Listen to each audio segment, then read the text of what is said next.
great treat to be here. On the way home from South Georgia, we always stop in Santiago for one night. This time I've stopped for a whole week. I've been able to enjoy pisco sour and your wonderful Carmenel wines and wonderful pizzas and to see your wonderful city. And it's great to be here as a guest of Fundación Vertical. I've been lucky.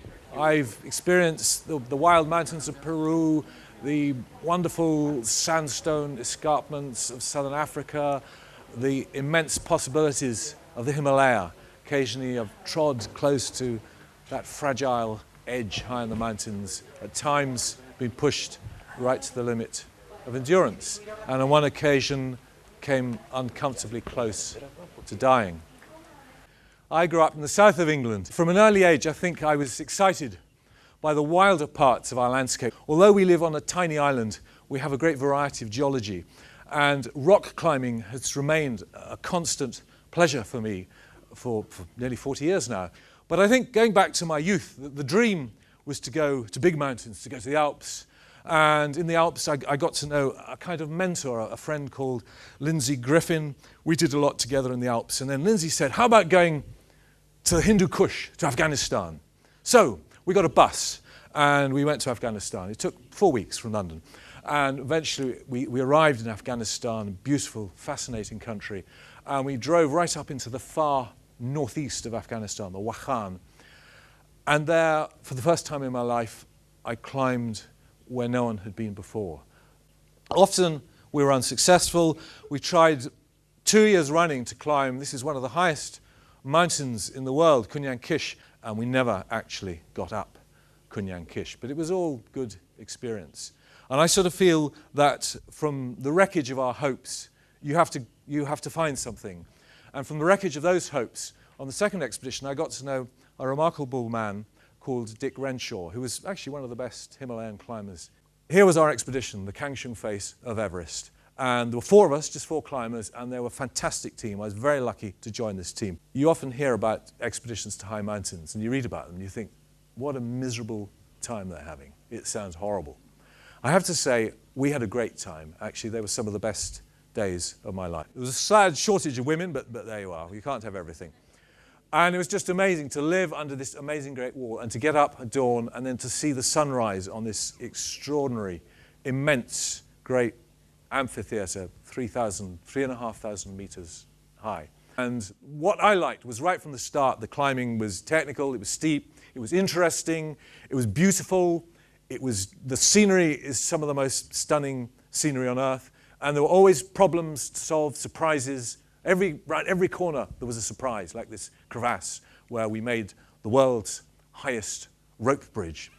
And we set off at 11 o'clock at night, myself and Robert Anderson and Ed Webster.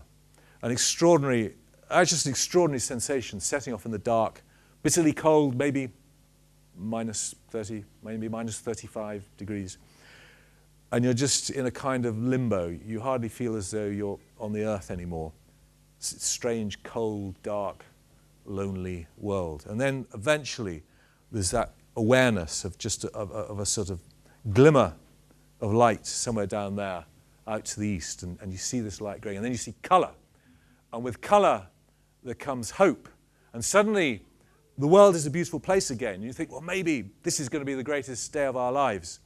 And so you force yourself to continue. Well, Ed took that wonderful sunrise picture. Sadly, it cost him the tips of all his fingers. And each of us was engaged in a private battle of mind over matter. Ed said as he was approaching the south summit, he was actually starting to hallucinate. And he saw me sitting up there. And suddenly he saw lots of Tibetan monks and prayer flags. And what happened that day was that both Ed and Robert got to the south summit, very close to the top, but not quite to the top, and sadly, they had to turn back. I got there a little earlier, and it wasn't bright, sunny, it was grey, it was getting late in the afternoon, but there was still just enough time to continue up the famous Hillary Step. For the first time I knew, my God, we're gonna do it, gonna get there. And it was, of course, sad. It was a disappointment that we didn't all get there together. But for me, obviously, it was a great privilege at least to have that chance to climb those final few meters and to stand on the summit late that grey, cloudy afternoon. A couple of years later, I was in India on an expedition, but it so happened this particular expedition in 1992 nearly ended in disaster.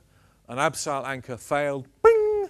I fell 80 meters and I broke my left ankle and my right knee, which was very inconvenient.